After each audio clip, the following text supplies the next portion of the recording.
The cold German sky over Hanover was streaked with contrails that morning in late 1944.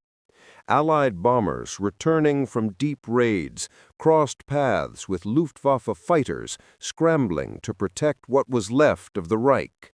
But among them, something new appeared, a glint of silver, moving faster than anything else in the air.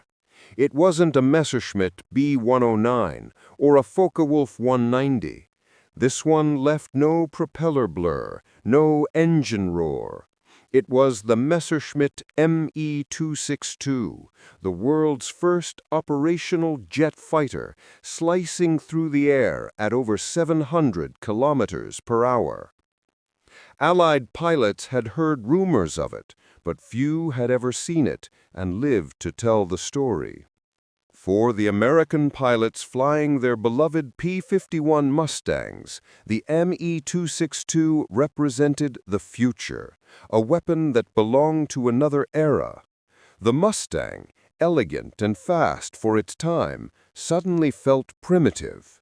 Reports from previous missions told grim tales, bombers shredded from above by invisible jets that attacked and vanished before escorts could react. The morale among Allied airmen was strained. "You can't fight what you can't catch," one pilot had said. But that morning, Lieutenant Chuck Yeager, then 21 years old, wasn't interested in statistics or fear. He was scanning the horizon, hunting for the impossible. He spotted it first, a flash of sunlight off metal, moving low across the clouds. The Me-262 was returning to its base near Akmer, fuel running low after an attack. Yeager knew its weakness. During approach and landing, those new jet engines were vulnerable. They spooled slowly, losing thrust, forcing the pilot to glide before power returned. That moment, between flight and landing, was the only window where a propeller-driven plane could strike. Yeager's heart pounded as he angled his P-51 downward, throttle full forward, feeling the Mustang's frame tremble under strain. Through his gun sight, he could see the jet's twin exhausts glowing faintly orange.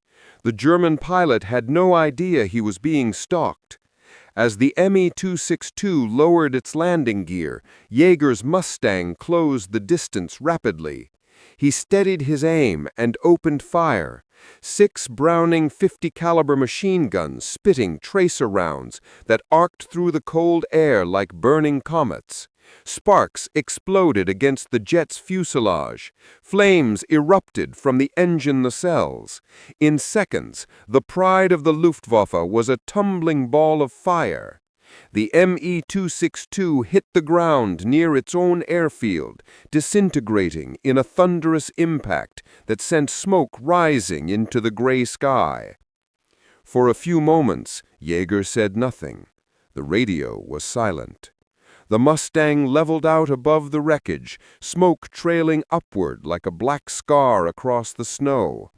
His wingman finally broke the silence. "You got him, Chuck. Jesus, you actually got him." Yeager smiled faintly, but didn't answer. It wasn't joy he felt, nor anger. It was disbelief that a piston-engine plane had just downed the fastest fighter in the world. By the time Yeager landed back at his base, word had already spread. Ground crews gathered around his Mustang as he climbed down, his flight suit still reeking of fuel and gunpowder. Reporters would later call it the day the propeller caught the jet. But for Yeager and the men of the 8th Air Force, it meant something more profound, a reminder that courage and patience could still triumph over technology. When word reached the Luftwaffe command that a Me-262 had been shot down by a P-51, disbelief spread faster than the news itself. The Messerschmitt engineers in Augsburg were called in immediately, questioned by officers who refused to accept what they were hearing. The Me-262 was Germany's technological masterpiece, faster than any Allied aircraft by more than 200 kilometers per hour, armed with four 30mm cannons and capable of outrunning pursuit with ease. How could a piston fighter have caught it? The investigation began before the wreckage had even cooled. They searched the crash site near Okmar and found twisted metal, a melted engine, and shell casings embedded deep into the fuselage. It wasn't sabotage, it was skill. And that realization hit harder than the loss itself. Inside Germany's propaganda ministry, Joseph Goebbels faced a dilemma. The Me-262 had been touted as the miracle weapon that would change the war. Admitting that one had fallen to an American Mustang risked undermining morale when it was already collapsing. Instead, newspapers were instructed to remain silent. The official line blamed a technical malfunction, but among the pilots at Lechfeld Airfield, where surviving jets were based, no one believed it. They whispered about a patient American who had waited until the Me-262 slowed for landing, the one fatal flaw they all knew about but never expected to be exploited. One pilot reportedly said, "The jet is powerful, but it cannot fight gravity." As Allied bombers continued to devastate German infrastructure, the Me-262 program came under pressure. Engineers were forced to confront uncomfortable truths. The jet engines, based on pioneering but fragile designs, suffered from short lifespans, barely 25 flight hours before failure. Metallurgy shortages meant turbine blades couldn't withstand prolonged heat. Every flight was a gamble between innovation and destruction. The loss to a P-51 exposed what even the engineers feared to admit. Germany had built the fastest plane in the world, but not the strongest one. It was a triumph of imagination, crippled by the limits of wartime industry. In the following weeks, the Luftwaffe command issued new directives for all jet pilots: never approach or land without full escort protection. They were told to maintain altitude until the last moment and to circle until Allied fighters cleared the area. Yet it was too late. The Allies had learned the jet's weakness, and the tactic spread quickly among American squadrons. Pilots began hunting Me-262s not in the air, but near their bases, waiting for them to slow down. It turned the jet's greatest strength, speed, into a liability. From then on, the once unstoppable Me-262 became a target of opportunity rather than a ghost in the sky. For Germany's morale, the event was catastrophic. Pilots who had once believed in Hitler's promises of a technological Wunderwaffe now saw the truth. No miracle would turn the tide. The Me-262 had arrived too late, too few, and too fragile to save a dying regime. As cities burned and fuel supplies dwindled, the jet became a symbol not of victory, but of desperation. Even the engineers who built it knew it. Their masterpiece had proven mortal. Germany, the land of precision and machines, had been defeated not just by Allied numbers, but by a single pilot's understanding of timing and patience. The incident was quietly buried in wartime reports, but among Allied intelligence officers it was celebrated as a turning point. For the first time, the myth of the invincible jet had been broken. It wasn't just a kill, it was a psychological warfare. The Luftwaffe had lost more than a machine. It had lost its last illusion of dominance. Somewhere in a smoldering hangar, a German mechanic stared at the wreck of what had been called the future of flight and realized that the future now belonged to the enemy. At Allied air bases across England and France, Yeager's achievement became the talk of every squadron. Americans quickly adapted their tactics. Squadrons of P-51 Mustangs and P-47 Thunderbolts were ordered to patrol near known Luftwaffe jet bases, such as Lechfeld, Munich-Riem, and Akmar. Pilots learned to position themselves above the clouds, waiting for the distinct silver flash of a jet returning home. The moment a Mech 262 began its descent, a pair of Mustangs would dive in from high altitude at maximum throttle, cutting across its glide path before it could reach the runway. These ambushes, called rat catchers by some units, became a deadly game of patience. The same precision that had defined the German jet program was now being used against it by young American flyers barely in their 20s. In Washington, the victory was treated as a propaganda triumph. Newspaper headlines spoke of the Mustang that humbled the jet. For the American public, weary from years of total war, the story was proof that courage could still outmatch technology. Military analysts highlighted the symbolism. The P-51 represented democratic industry, simple, reliable, and mass-produced, while the Mech 262 embodied dictatorship's obsession with perfection over practicality. The contrast became a metaphor for the war itself. Behind every newspaper article lay an unspoken truth. America's strength wasn't only in innovation, but in the ability to adapt faster than its enemy. On the front lines, however, pilots saw it less as symbolism and more as survival. Every encounter with the Mech 262 still carried risk. Its 4 30mm cannons could obliterate a Mustang in a single burst. Allied squadrons lost dozens of planes in pursuit missions that ended with nothing but contrails disappearing into the stratosphere. Yet morale was higher than ever. The myth of the unbeatable jet had been punctured, and that knowledge changed the psychology of aerial warfare. When American pilots now saw the silver streak of a jet overhead, they no longer felt helpless, they felt challenged. Meanwhile, Allied scientists at Farnborough and Wright Field examined wrecked Mech 262s captured during raids. They documented every component: the axial flow turbines, the aerodynamic sweep of the wings, and the control systems that allowed the jet to remain stable at high speed. The British and Americans realized they were staring at the blueprint of the future.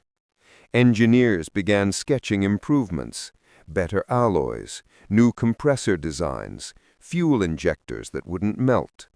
Within months, these notes would inspire the early jet prototypes that would define post-war aviation. The victory over the Mech 262 wasn't only tactical, it was technological theft turned into progress. By the end of 1944, the 8th Air Force had integrated these lessons into every mission plan. If you see a jet, one training manual read, "Don't chase, wait." Patience, once considered hesitation, had become a weapon. Chuck Yeager's encounter had rewritten the unspoken rules of the sky. Speed meant nothing without timing. The Allies didn't just defeat the jet, they learned from it, and in doing so, prepared for an era where propellers would vanish, and every nation would soon fly with fire instead of wind. By early 1945, the once feared Luftwaffe was crumbling under the combined weight of fuel shortages, relentless bombing, and the loss of its most experienced pilots. Airfields across Germany were little more than smoking craters, and what few jets remained were grounded as Allied bombers turned refineries and factories to ash. The Me 262, meant to restore German air superiority, had instead become a symbol of overreach, brilliant engineering without the means to sustain it. Young, barely trained pilots were assigned to fly machines that even veterans found difficult to control. Each sortie became an act of desperation. The skies that once echoed with the roar of German engines were now silent except for the distant hum of Allied bombers moving unchallenged toward Berlin. For the Luftwaffe's commanders, the realization was devastating. They had placed their faith in technology, believing that speed alone could turn back an enemy that had already won the numbers game. In the winter briefings of 1945, officers spoke in hushed tones about the lack of fuel, the shortage of replacement parts, and the dwindling supply of men who even knew how to start the new jet engines. Germany had poured its last hopes into the Me-262 and the V-2 rocket, but neither could alter the tide. The Allied bombing campaign had reached a point where aircraft were being destroyed faster than they could be built. Factories were relocated underground, hidden in tunnels and mountains, but even that couldn't save them. The Reich's Air Force had entered its final stage, death by exhaustion. As the Allies pushed deeper into German territory, they captured airfields filled with half-assembled jets, missing engines, and abandoned prototypes. Many of these planes were sabotaged by their own crews, engines stuffed with sand or fuel lines slashed to prevent capture. Yet nothing could hide the scale of the collapse. The Me-262 squadrons, once celebrated as the elite of the Luftwaffe, now counted only a handful of operational aircraft. Pilots flew suicide missions against bomber formations, aware that every flight might be their last. The concept of air superiority had reversed entirely. The hunters had become the hunted. In Berlin, Goering's headquarters issued frantic orders that bordered on delusion. Commanders were told to regroup jet squadrons, repair what they could, and fight until the end. But with every airfield overrun, those orders became meaningless. Even Hitler's personal insistence on using the Me-262 as a bomber rather than a pure interceptor crippled its effectiveness. The Führer's interference, driven by obsession and denial, ensured that Germany's most advanced aircraft would spend its final weeks flying missions it was never designed for.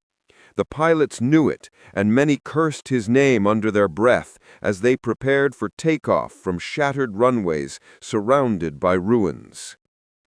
The psychological toll was immense. Veteran aces who had once commanded respect in the air were now reduced to watching teenagers climb into machines they could barely handle. Some never even made it off the ground. Takeoffs ended in fireballs as engines failed on the runway. Others, desperate and outnumbered, rammed bombers or crashed intentionally rather than surrender. What had begun as a dream of a 1,000-year Reich had ended with smoke, confusion, and machines rusting in mud. The Luftwaffe's greatest creation had become a monument to misplaced faith, not in courage or strategy, but in machinery that could not save its makers. For Germany, it was not the end of an air force, but the collapse of a belief that machines could substitute for men. When the war finally ended in May 1945, the wreckage of the Me-262 was scattered across dozens of airfields, hangars, and forests across Germany. To the untrained eye, it looked like another failed weapon of a collapsing empire. But to Allied engineers and test pilots, it represented something more profound. A glimpse into the future of aviation. Teams from the United States, Britain, and the Soviet Union rushed to collect surviving jets before they could be destroyed or claimed by rival powers. The Me-262 was dismantled, studied, and transported across continents. Each bolt, turbine blade, and wing angle was catalogued. It was no longer a German weapon. It was humanity's next step in flight. At Wright Field in Ohio, American test pilots strapped into captured Me-262s under careful supervision. The flights were dangerous. Engines often failed mid-air. Turbines melted, and control systems jammed without warning. But what they learned from those flights would change aviation forever. The jet's aerodynamic design, swept wings, tricycle landing gear, and pressurized cockpit became the foundation for post-war aircraft. Engineers integrated these discoveries into new American and British prototypes, paving the way for legends like the F-86 Sabre and the Gloucester Meteor. The irony was clear. The jet built for Hitler's Luftwaffe would go on to define the air forces that defeated him. Meanwhile, Soviet engineers at captured German sites near Prague and Dresden reverse-engineered every piece of Me-262 technology they could find. The data they gathered became the backbone of the early Mikoyan-Gurevich jet program. Within a few short years, Me-262 DNA could be found in nearly every modern fighter jet, from Moscow to California. The war that had divided the world had also unified its technology. Even as Germany lay in ruins, its engineering had crossed borders and begun fueling the next global race, not for dominance over Europe, but for control of the skies. For Chuck Yeager, the man who had once stalked and destroyed a Me-262, the story came full circle. In 1947, only 2 years after the war, he climbed into the orange Bell X-1 and broke the sound barrier, becoming the first man to fly faster than the speed of sound. Reporters reminded him of the jet he had once brought down, asking if he ever thought about that moment in 1944. Yeager smiled and said, "That was the first time I saw the future, and I shot it down." His words captured the paradox of the age. The same courage that destroyed innovation had also made it possible. By the 1950s, jet fighters had replaced propeller planes entirely. What began as an experimental German idea had become the standard of every major air force on Earth. The sky itself had evolved. The age of piston engines was gone, replaced by the roar of afterburners and the gleam of metal wings cutting through the stratosphere. Yet behind every new aircraft, every sonic boom and every takeoff, there was still a shadow of that day in 1944, when a lone Mustang pilot proved that even the fastest machine could be defeated by timing, instinct, and nerve. History would remember the Me-262 not as the weapon that saved Germany, but as the invention that reshaped humanity's reach for the heavens. Its speed had failed its creators, but transformed the world. From its ashes, nations would race to build faster, higher, and stronger, until the sky itself could no longer contain them. In the end, the jet that symbolized the fall of one empire became the blueprint for every empire that followed. In the decades that followed, the legend of the Me-262 grew beyond its wartime failures. Aviation historians, filmmakers, and veterans alike remembered it not only as the first jet fighter, but as a symbol of a technological leap made in humanity's darkest hour. Museums displayed its sleek fuselage under spotlights. Children stared at it through glass, and veterans stood silently beside it, remembering the sound it made, a howl between science and death. For Germany, It became a bittersweet artifact, pride in its innovation, shame in its purpose. The aircraft that once represented power now represented the cost of obsession. The Me-262 was reborn in stories told by those who had fought against it. Allied pilots spoke with admiration and awe, calling it the shark of the skies. Engineers who examined its remains described it as both brilliant and fragile, a masterpiece built in chaos. Even Chuck Yeager, the man who shot one down, spoke of it with respect. It was ahead of its time, he said, but time ran out. His words captured the essence of its myth, that technology without stability is like speed without control. It dazzles, then dies. Yet the myth endured because it represented mankind's relentless urge to fly faster, even as the world burned. By the 1960s, a new generation of pilots flew jets that could cross oceans in hours and pierce the edge of space. But whenever they saw photographs of the Me-262, they recognized its silhouette. Two engines beneath swept wings, the ancestor of everything they flew. In documentaries, black and white footage of the jet racing over Europe appeared beside images of the Cold War sky, a reminder that the line from 1944 to the space age was unbroken.